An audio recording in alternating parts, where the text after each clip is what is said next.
We begin with our top story here, folks, in Moore County with their power back today after going without it for most of the week. However, investigators still have no suspect in what they say was an intentional attack on two substations there.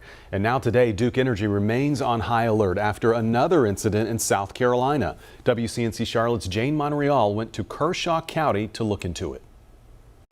Kershaw County Sheriff Lee Boan saying someone was shooting at the trees or someone near the trees, but away from this power plant. It is the latest incident now where law enforcement's been called to investigate at or near a power plant.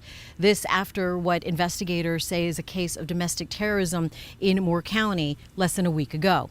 Now I talked to a spokesperson from Duke Energy to see what they're doing to secure our power grid in light of these recent threats. From the incident in North Carolina, if you know anything about that incident, it was very well planned.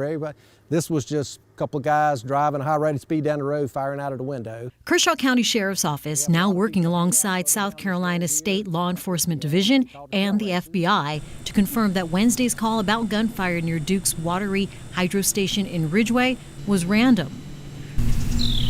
Random or not, Jeff Brooks from Duke Energy says they prepare for a variety of situations.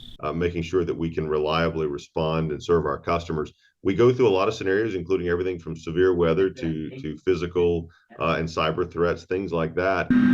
Brooks says whenever the power grid is compromised, getting it restored or even reroute it can take time. So we have to be very methodical in the way that we restore power so that it does not impact other customers while we're bringing on the customers who are affected. And some of the equipment that was damaged, unfortunately, was very complex. It took time to do it safely, and we had all hands on deck. Brooks says it's understandable that authorities and residents alike are concerned about the security of our infrastructure, like the power supply. We're working every day to make the grid stronger and more reliable, and in the Charlotte area, we know how important electricity is to the critical infrastructure of the city. It's part of what drives the economy, what drives lives. So we're very committed to getting better every day, to taking lessons learned from events and helping that to improve our security strategy.